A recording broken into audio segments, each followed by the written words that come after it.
नमस्कार माझ्या बालमित्रांनो, कसे आहात तुम्ही? मजेत ना?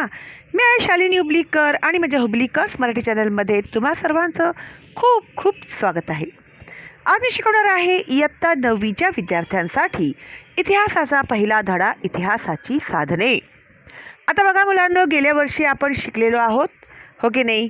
पण मी जसं तुम्हाला गेल्या वर्षीच्या माझ्या व्हिडिओमध्ये सुद्धा सांगितलेलं आहे की आता पुढे तुम्हाला डिटेलमध्ये म्हणजे अतिशय विस्तारित इतिहास येणार आहे आणि पुढच्या वर्षी ह्याच्यापेक्षा डिटेलमध्ये येणार.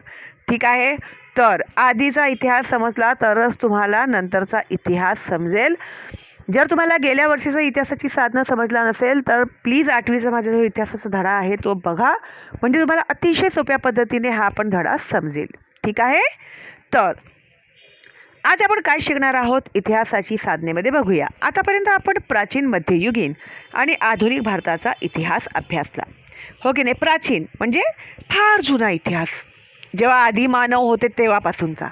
मध्ययुगीन म्हणजे मधल्या काळातील, ठीक आहे? आणि आधुनिक म्हणजे हा जो नवीन काळ आला आहे तो.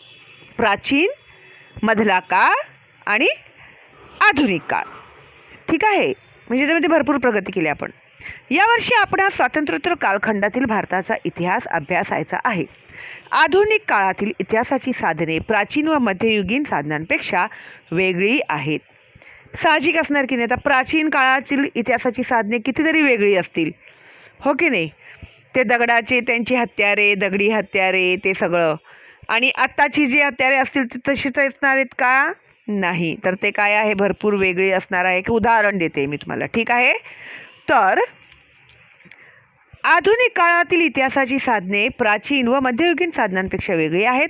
लिखित साधने, भौतिक साधने, मौखिक साधने, दृक श्राव्य माध्यमातील साधने यांच्या आधारे इतिहास अभ्यासता येतो.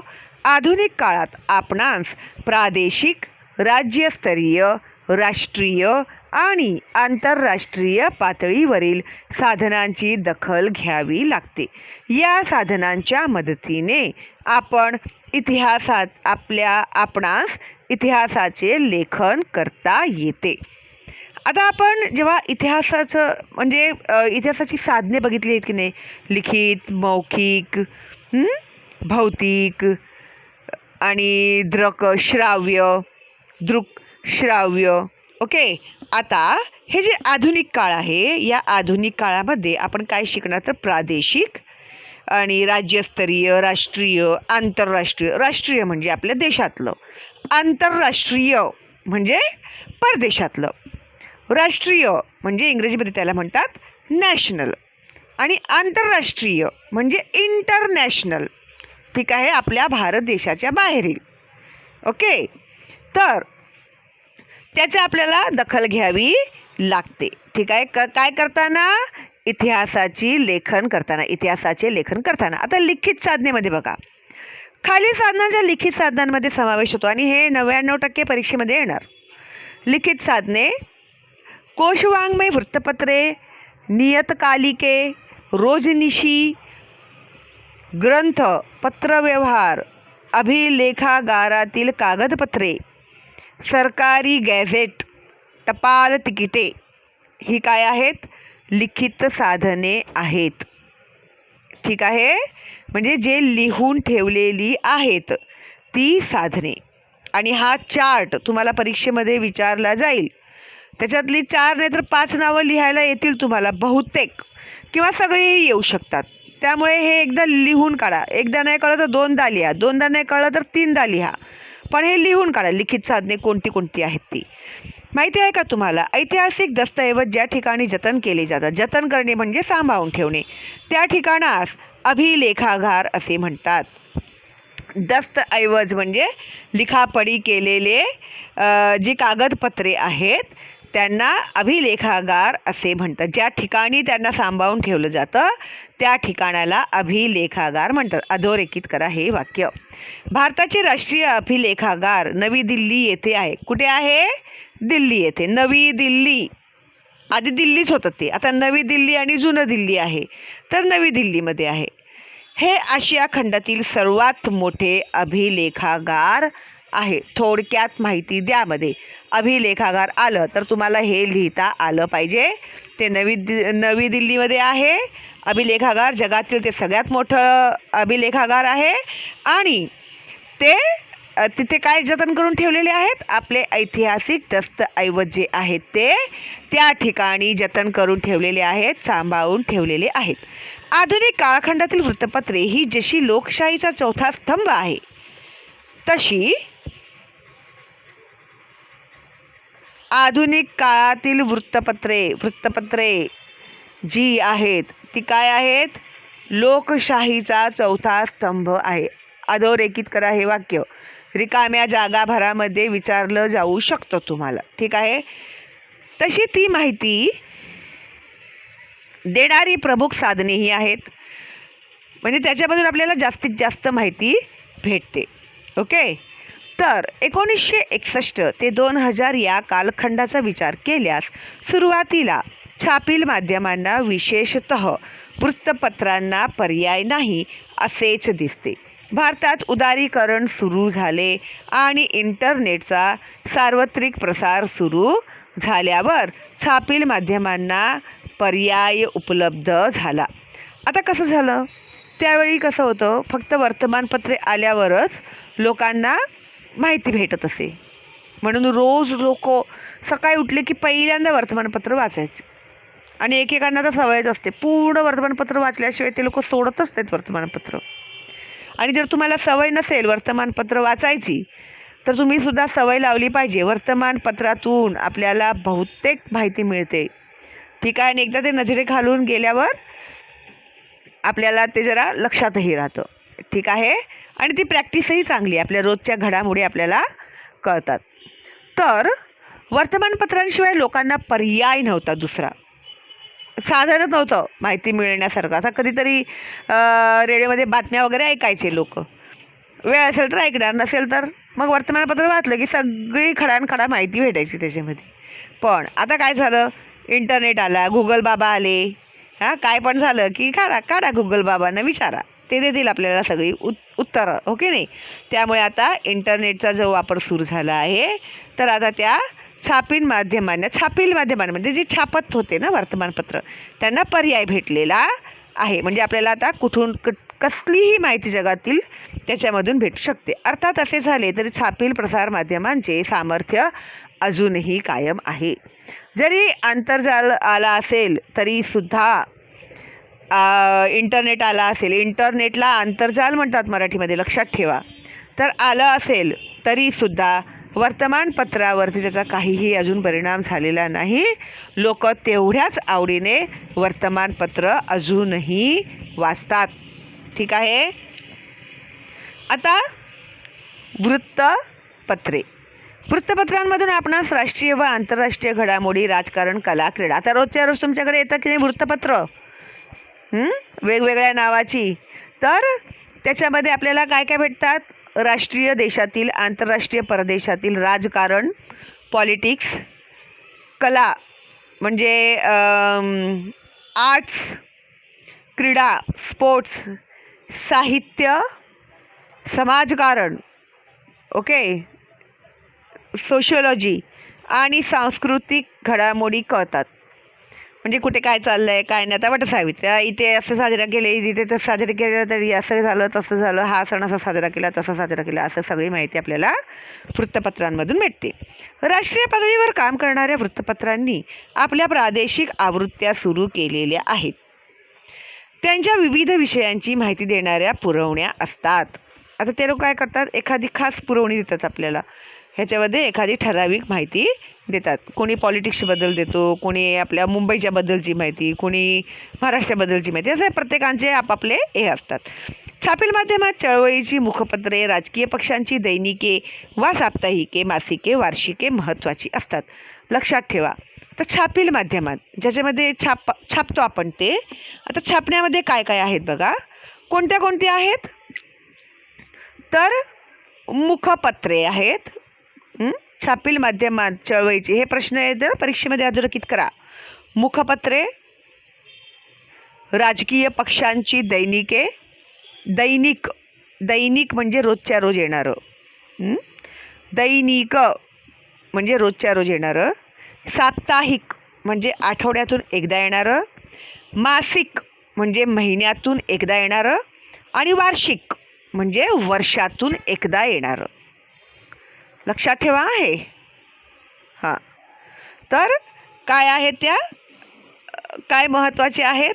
छापील माध्यमात चळवळीची मुखपत्रे, राजकीय पक्षांची दैनिके वा साप्ताहिके, मासिके, वार्षिके महत्त्वाची असतात.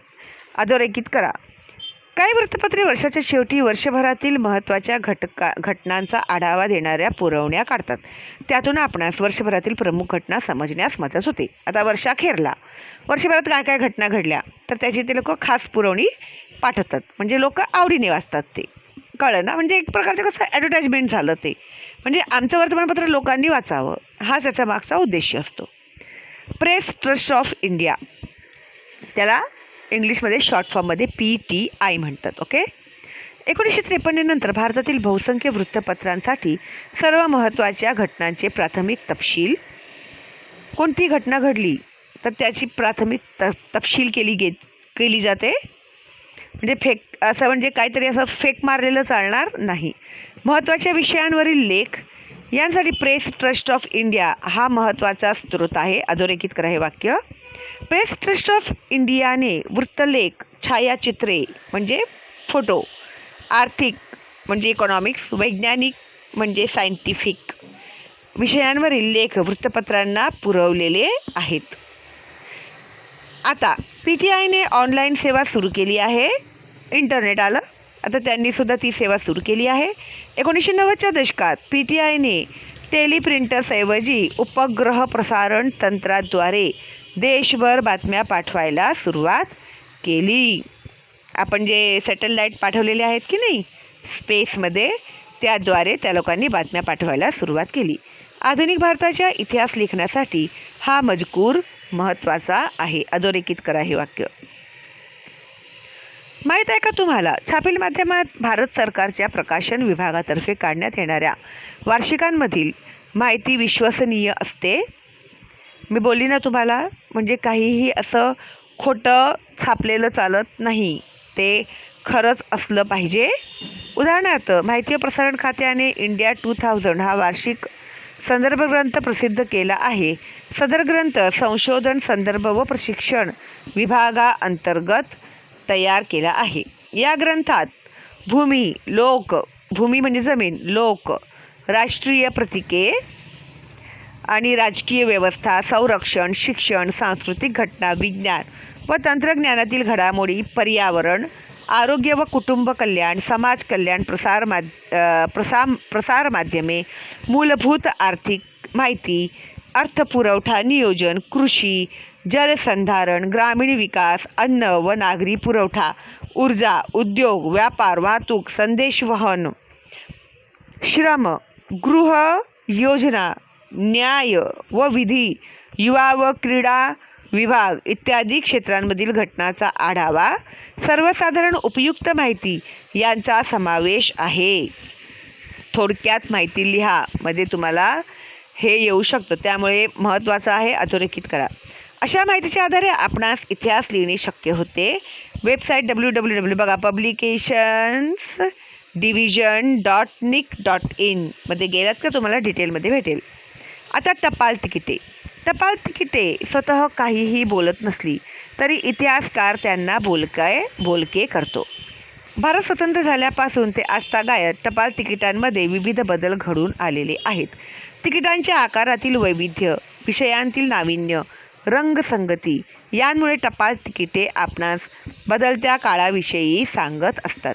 टपाल खाते राजकीय नेत्यांवर, फुलांवर, प्राणी पक्ष्यांवर, एखाद्या घटनेवर, एखाद्या घटनेच्या रौप्य, सुवर्ण, अमृत महोत्सव, शतक, द्विशतक, त्रिशतकपूर्तीनिमित्त तिकीट काढते. टपाल खाते जी असतात ना, हे बघा इथे दाखवलेलं आहे की नाही तिकीट. तर हे जे तिकीट आहे तर टपाल खाते जी असते ते राजकीय नेत्यांवर, म्हणजे महात्मा गांधी आणि आपले जे आपले स्वातंत्र्यवीर सावरकर ह्यांच्या नावावर तिकीट काढले जातात. त्यावर फुलांवरती कमळ, गुलाब असं, प्राणी पक्षी, एखाद्या घटनेवर, एखाद्या घटनेच्या रौप्य महोत्सव झाला आहे, एखादी घटना आहे तर त्याला रौप्य महोत्सव, सुवर्ण महोत्सव असेल, अमृत महोत्सव असेल, शतक असेल म्हणजे 100 वर्ष पूर्ण झाले असतील, द्विशतक 200 वर्ष पूर्ण झाले असतील, त्रिशतकपूर्ती 300 वर्ष पूर्ण झाले असतील, तर त्या निमित्ताने ते लोक काय काढतात, आपलं तिकीट काढतात. तो इतिहासाचा मौल्यवान ठेवा असतो. तर तो काय असतो, इतिहासाचा मौल्यवान ठेवा म्हणजे प्रूफ असतं, ते सबूत म्हणतात ना त्याला, ते. 1977 भारत सरकारने जाल कूपर हे टपाल तिकीट प्रसिद्ध केले. जाल कूपर हे टपाल तिकीट या विषयातले जागतिक पातळीवरचे अभ्यासक होते. हे बघा, जाल कूपर नावाच्या व्यक्तीबद्दल टपाल तिकीट काढण्यात आलं. तर ते कोण होते, तर ते एक जागतिक पातळीवरचे अभ्यासक होते. मुंबईत पारशी कुटुंबात जन्मलेल्या कूपर यांनी इंडियाज स्टॅम्प जर्नलचे संपादन केले. भारतातील पहिल्या टपाल तिकीट संग्राहक ब्युरोचे ते संस्थापक होत. महत्त्वाचं आहे हे, थोडक्यात माहिती लिहामध्ये येऊ शकतं. त्यांनी एम्पायर ऑफ इंडिया फिलाटेलिक सोसायटीची स्थापना केली. या विषयावर पुढे त्यांनी पुस्तके लिहिली. या छंदाला त्यांनी शास्त्रीय स्वरूप दिले. भारतीय टपाल तिकिटांचा अभ्यास जागतिक पातळीवर नेण्यात त्यांचा मोठा वाटा आहे. टपाल तिकीट संग्राहक अशी कारकिर्दीची सुरुवात करून जागतिक पातळी गाठणाऱ्या कूपर यांचे योगदान समजण्यास त्यांच्यावर काढलेले टपाल तिकीट हे महत्त्वाचे साधन आहे. म्हणजे टपाल तिकिटाचा शोध कोणी काढला, तर कूपर यांनी काढला. John Cooper. ते कोण होते, पारसी होते. ठीक आहे, जरा यांच्याबद्दलची माहिती व्यवस्थित वाचून घ्या. आता आपण शिकणार आहोत भौतिक साधने. खाली दिलेल्या साधनांचा समावेश भौतिक साधनांत होतो. भौतिक साधने बघा, नाणी, अलंकार, दागिने, प्रार्थनास्थळे, वस्तुसंग्रहालये, दैनंदिन वापरातील वस्तू, रोजच्या वापरातील वस्तू किंवा पेहराव, रोजचा पेहराव, राजमुद्रा आणि आधुनिक स्थापत्य. हे सुद्धा 99% येणारच. आता नाण्यांचा अभ्यास करूया आपण. नाण्यांच्या माध्यमातून आणि बदलत गेलेल्या नोटांच्या छपाईमधून आपणास इतिहास समजतो. आधी कसे होते, नाणे असायचे, सोन्याचे, तांब्याचे, पितळेचे नाणी असायचे. ठीक आहे. मग आता नंतर काय झाले, नोटा आल्या. मग छपाईमधून त्या नोटा बनवल्या गेल्या. नोटा छापण्याचे काम रिझर्व्ह बँक ऑफ इंडिया करते. अधोरेखित करा. रिकाम्या जागा भरामध्ये विचारलं जाईल किंवा एका वाक्यात उत्तरे लिहामध्ये विचारलं जाईल. तर नोटा छापण्याचे काम रिझर्व्ह बँक ऑफ इंडिया करते. तिचे मुख्यालय कुठे आहे, मुंबई येथे आहे. अधोरेखित करा. 1950 पासून ते आजतागायतची नाणी, त्यात वापरलेले धातू, त्यांचे आकार कसे होते, त्यांवरील विषय वैविध्य यांवरून आपणास समकालीन भारतातील महत्त्वाचे प्रश्न समजतात. उदाहरणार्थ, लोकसंख्या नियंत्रणात ठेवण्याचा संदेश देणारी नाणी, शेती व शेतकऱ्यांचे महत्त्व सांगणारी नाणी. बघा, अशा प्रकारचे चित्र नाण्यांवरती असतं. साधारण तुम्ही बघितलात तर नेत्यांचे चित्र असतात, त्याच्यामध्ये शेतकऱ्याचे चित्र असतात, धान्याचे चित्र असतात. बघा, तुम्ही तुमच्याकडे असलेली नाणी काढून काढून बघा, म्हणजे तुम्हाला कळेल. आणि आधीची जी नाणी असेल ना तुमच्या आजी आजोबांनी जपून ठेवलेली, तर तीसुद्धा बघा आणि मला सांगा कमेंट करून कोणती कोणती नाणी आहेत तुमच्याकडे. आणि त्याच्यामध्ये ना सालसुद्धा लिहिलेलं असतं नाण्यांवरती, कोणत्या सालीची ती नाणी आहेत ते. ठीक आहे.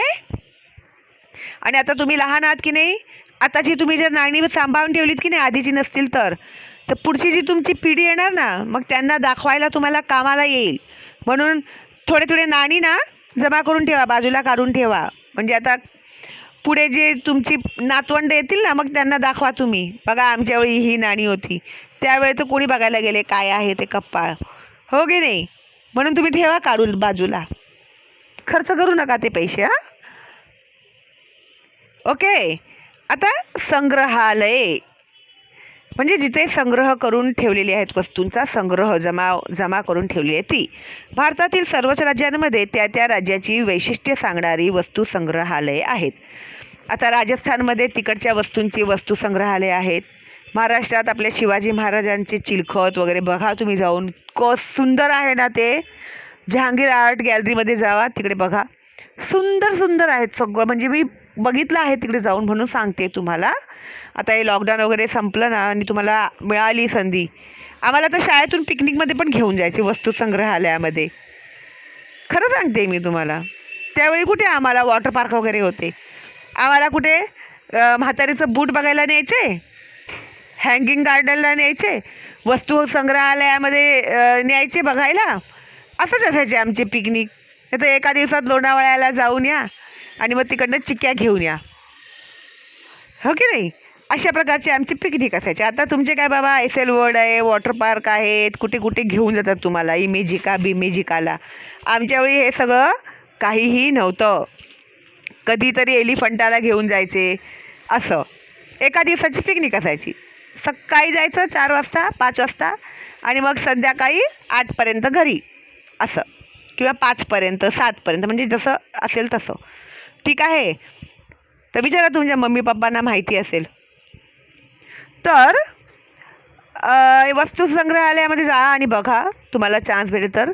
आणि त्यावरून आपणास इतिहास समजण्यास मदत होते. उदाहरणार्थ, आणि मी बघितलेत ना ते शिवाजी महाराजांचे चिलखत आणि ते डोक्यावरती घालायचे ते सगळे बघा, चौथीच्या आपल्या इतिहासामध्ये आहेत ते सगळं.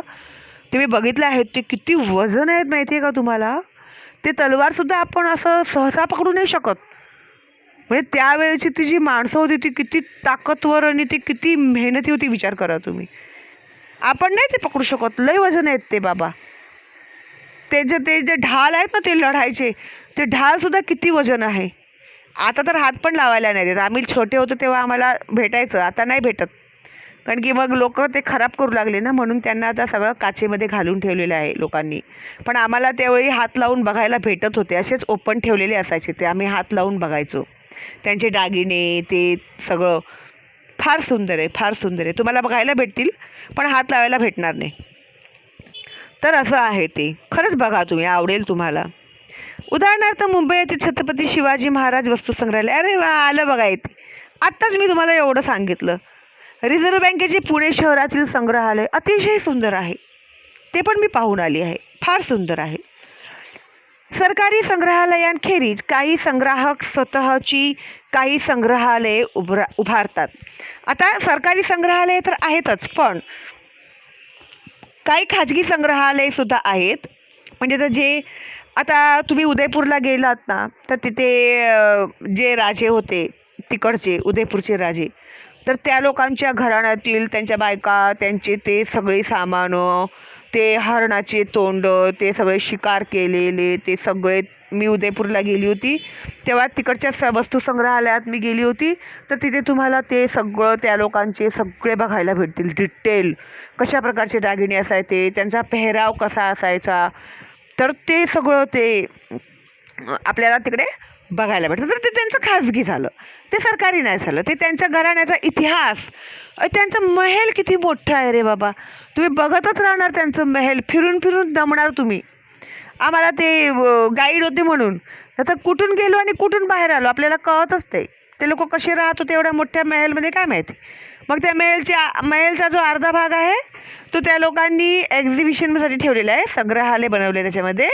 आणि अर्ध्या भागामध्ये ते लोक आहेत, त्यांचे वंशज अजूनही आहेत.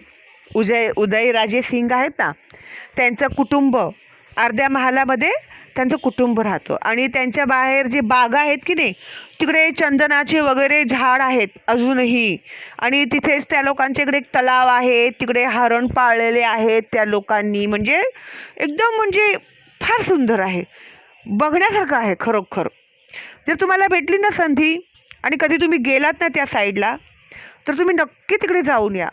फार सुंदर आहे. चंदनाची झाडं बिडं सगळी सुंदर सुंदर बघायला भेटतील तुम्हाला तिकडे. आम्ही बसलो होतो चंदनाच्या झाडाच्या खालीच सावलीमध्ये. फार छान वाटतं, फार सुंदर वाटतं. तर तिथे आम्ही बघितलं. तर ते झालं खाजगी.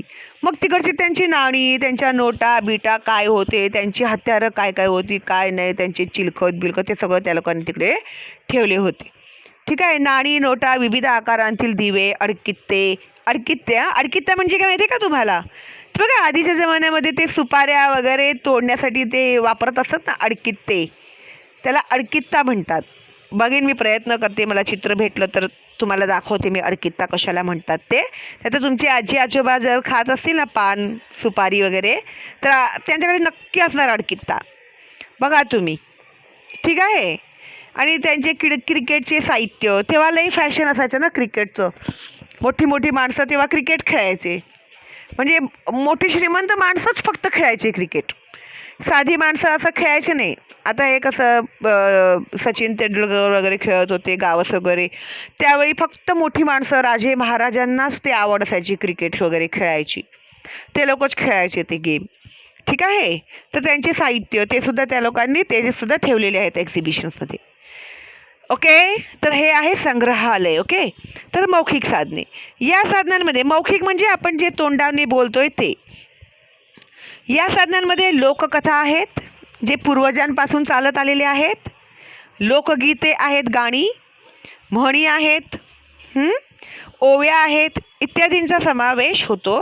आता बहिणाबाईंची ओवी ना, अरे संसार संसार जसा तवा चुल्यावर आधी हाताला चटके. ओवी म्हणजे काय, जेव्हा बायका म्हाताऱ्या म्हणजे आधीच्या ज्या बायका होत्या त्यावेळी चक्की वगैरे नव्हती, घरघंटी नव्हती, तेव्हा बायका सकाळी उठायच्या 4 वाजता आणि गहू ज्वारी बाजरी जे आहे ते दळायच्या जात्यांवरती, आणि टाईमपास होण्यासाठी ते लोक काहीतरी आपल्या गाण्या म्हणत राहायच्या, देवाचं नाव घेऊन वगैरे काहीतरी असं एक एक विषय घेऊन रोज काहीतरी गाणं म्हणायच्या, त्यालाच म्हणतात ओव्या, ठीक आहे. तर त्या ओव्या, ओके, हां, इत्यादींचा समावेश होतो. उदाहरणार्थ संयुक्त महाराष्ट्र चळवळीत लोकशाहीर अण्णाभाऊ साठे, शाहीर अमर शेख यांच्या पोवाड्यांतून कार्यकर्त्यांच्या प्रेरणा मिळत असे. आता पोवाडे तुम्हाला माहिती आहे ना, बघा आता पोवाडे तुम्ही ऐकलेच असतील. जय जय महाराष्ट्र माझा, गरजा महाराष्ट्र माझा, हा पोवाडाच आहे. शाहीर साबळे ह्यांचे एक एक पोवाडे आहे का तुम्ही, फार सुंदर आहेत. जा इंटरनेटवरती, तुम्हाला काय आता बघितलं की इंटरनेटवरती शाहीर साबळे टाका नाव, आले पोवाडे, पिक्चरचे पोवाडे बघा, सुंदर सुंदर पोवाडे आहेत. कळलं ना तुम्हाला. तर त्याच्यामधून त्या लोकांनी काय काय कामगिरी केली तर त्या पोवाड्यांमधून आपल्याला ऐकायला भेटते. दृकश्राव्य साधने, दृक दूरदर्शन, चित्रपट, ओके, बघायचं आणि ऐकायचं, ओके. दृक श्राव्य, बघायचं आणि ऐकायचं. तर आपण काय बघतो, दूरदर्शन, चित्रपट बघतो, पिक्चर, आंतरजाल इंटरनेट बघतो, इत्यादी साधनांना दृकश्राव्य साधने म्हणतात. अधोरेखित करा. दृकश्राव्य साधने म्हणजे काय, 100% विचारलं जाईल परीक्षेमध्ये, करा अधोरेखित, ओके. तर दूरदर्शन, चित्रपट, आंतरजाल हे काय आहे, दृकश्राव्य साधने आहे. व परदेशी वाहिन्या, उदाहरणार्थ हिस्ट्री चॅनल, डिस्कवरी, ह्याच्यामध्ये तुम्हाला जनावरांबद्दल, माशांच्याबद्दल वगैरे, जंगलाच्याबद्दल वगैरे माहिती भेटते, ठीक आहे. फार सुंदर असतं ते, पोरांना फार आवडतं, आम्ही पण बघतो कधी कधी. आम्हाला बघायचं असतं पण आम्हाला वेळ नाही भेटत, मग हे सगळं कोण करणार, हो की नाही. एखाद्या घटनेची साहित्यात कसे प्रतिबिंब उमटते आणि कवी एखाद्या घटनेकडे कसे बघतो याचे एक उदाहरण कविवर्य कुसुमाग्रज यांच्या आवाहन या भारत चीन युद्धाच्या पार्श्वभूमीवर रचलेल्या कवितेत आहे. अधोरेखित करा हे वाक्य. कोणी लिहिलं आहे, कविवर्य कुसुमाग्रज यांनी आवाहन या कवितेमध्ये भारत आणि चीन यांच्यामध्ये जे युद्ध झालं होतं त्याबद्दल त्यांनी कविता रचलेली आहे. बर्फाचे तट पेटून उठले, सदन शिवाचे कोसळले, रक्त आपुल्या प्रिय आईचे शुभ्र हिमालय ओघळते. बर्फाचे तट पेटून उठले, बर्फ थंड असतं की नाही, तट म्हणजे वाट, काय झाले, पेटून उठले. सदन शिवाचे कोसळले, तो जो स्थान आहे तो काय झाला, कोसळला. रक्त आपुल्या प्रिय आईचे शुभ्र हिमावर ओघळते. तिला वाचवण्यासाठी, तिचं संरक्षण करण्यासाठी आपल्या आईचं जे सैनिक लोकांनी आपले प्राण दिले त्यांचं जे रक्त होतं ते हिमालय पर्वतावरून ओघळले, वाहिलं ते त्या बर्फाच्या पर्वतावरून. असुरांचे पद भ्रष्ट लागुनी आज सतीचे पुण्यमळे. असुर कोण आहेत? ते जे समोरचा जो शत्रू होता तो काय होता? असुर. असुर म्हणजे कोण? राक्षस, राक्षसी वृत्तीचा माणूस. असुरांचे पद भ्रष्ट लागुनी, त्यांचे पाय लागताच बरोबर आपली मातृभूमी भ्रष्ट झाली. आज सतीचे पुण्यमळे, अशा घडीला कोण करंटा तटस्थेचे दूर खळे. कृतांत ज्वाळा त्वेषाची, ना कोणाच्या हृदयात जळे. कृतांत ज्वाला त्वेषाची म्हणजे रागाने भडकणे. कोणाला आवडणार ना? आपल्या आईच्या कोणाचं जीव जळणार नाही. कोणी आपल्या आईवरती हल्ला केला तर आपण सहन करणार का?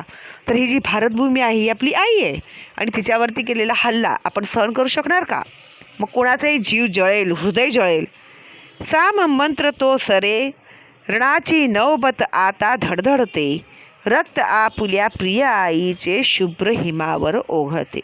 एकंदरीत त्यांनी काय सांगितलं आहे की चायना आणि आपला भारत ह्यांच्यामध्ये जे युद्ध झालं होतं आणि त्याच्यापासून संरक्षण अजूनही चाललेले असतात. काहीतरी घडामोडी तुम्ही ऐकतच असणार.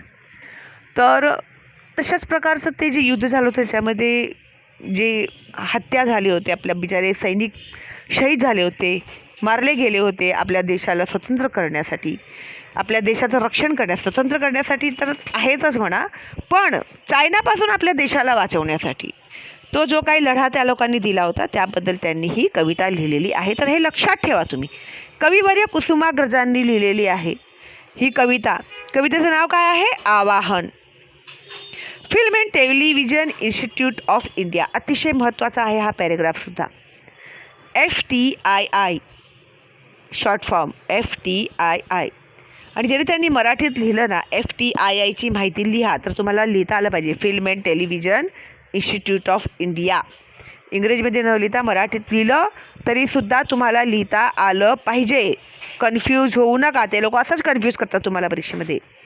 भारत सरकारने पुणे येथे 1960 साली लोकशिक्षण देण्याच्या हेतूने film and television institute of India या संस्थेची स्थापना केली.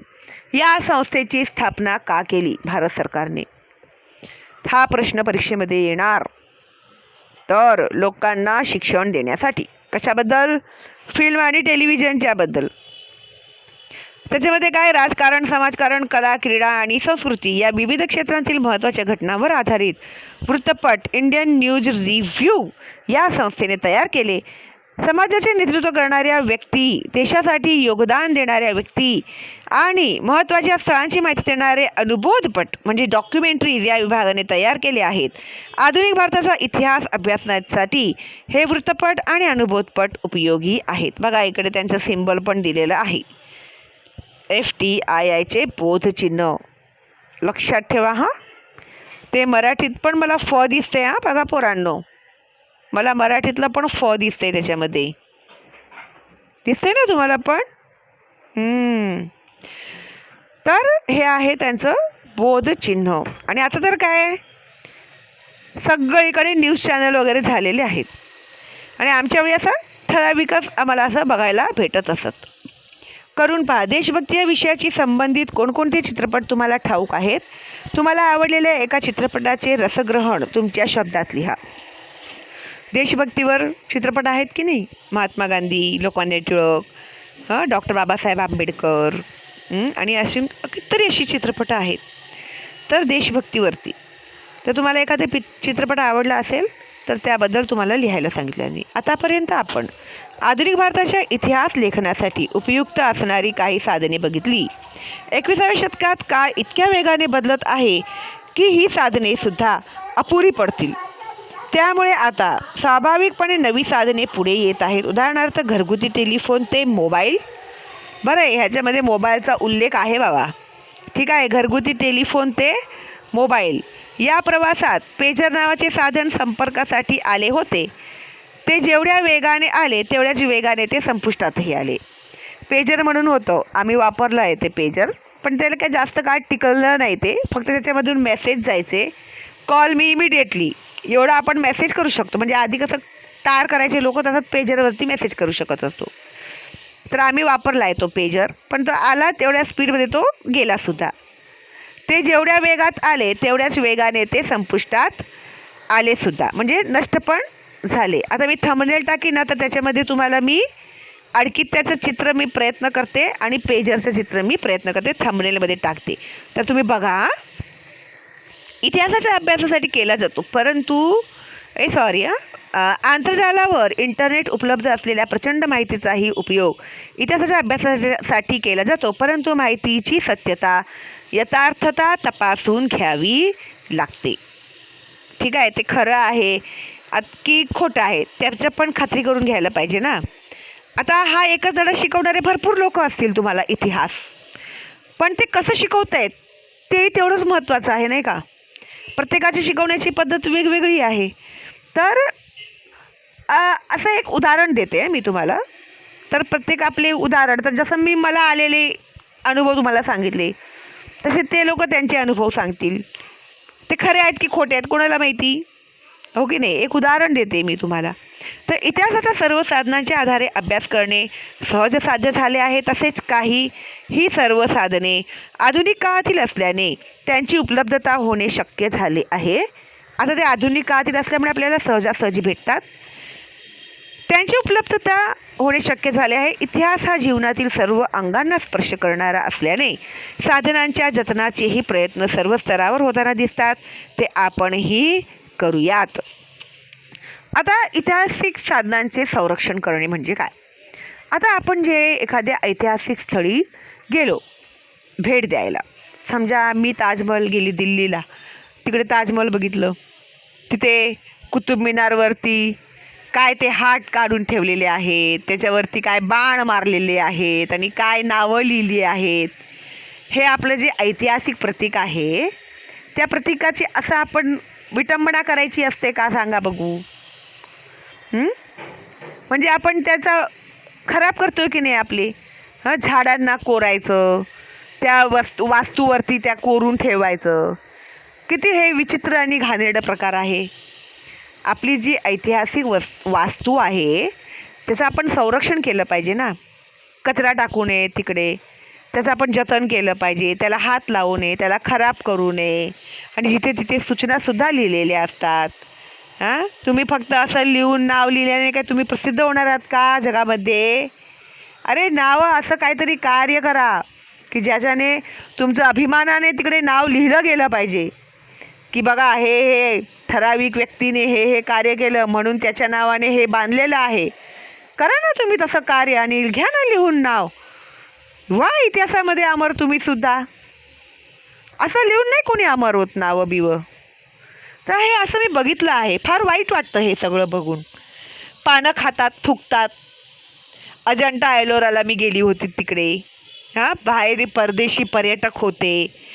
काय म्हणजे आपल्याच वास्तूची आपण विटंबना करतो. पानं खातात, थुकतात, तिकडे पोरांना लघवीला उभं करतात.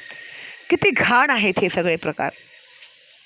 तर ते आता बाहेरून आलेली लोक जी आहेत त्यांना कसं वाटेल बघा. आपल्या ते वास्तूचं ते सौंदर्य बघतील की आपलं हे घाणेरडे प्रकार बघतील ते लोक. म्हणजे आपण काय दाखवून देतोय त्या लोकांना की आपण किती गलिच्छ आहोत, आपण किती घाणेरडे आहोत. आणि हसतात ते लोक मग आपल्याला बघून. आणि आपल्याबद्दल जाऊन ते लोक काय सांगतील त्या लोकांच्या देशात, शिशी बाबा असे आहेत ते लोक. चांगलं वाटेल का आपल्याला हे लोक लय घाणेरडी आहेत असं बोललेलं नाही ना. तर आपण जिथे आहोत की नाही त्या ठिकाणी आपण स्वच्छ आणि सुंदर प्रकारे राहिलं तर कोण आपल्याला का नाव ठेवणार, हो की नाही. म्हणून आपल्या वास्तूचं जतन करणं ही पूर्णपणे आपली जबाबदारी आहे. आपल्या देशाचं जतन करणं, आपल्या देशाला स्वच्छ ठेवणं. इकडे थुकतात, तिकडे थुकतात, चॉकलेट घेतात, तिकडेच कागद टाकतात. आज तुम्ही शपथ घ्या बघू माझ्या या व्हिडिओमध्ये की आजपासून तुम्ही लोक कुठेही कागद टाकणार नाही, कचरा टाकणार नाही, रस्त्यावरती थुकणार नाही. घेतलं एखादं चॉकलेट तर खिशामध्ये ठेवा तुमच्या, आणि ते कागद घरामध्ये यायचं, डस्टबिन टाकायचं. रस्त्यावरचे डस्टबिन असतात तिकडे टाकायचं.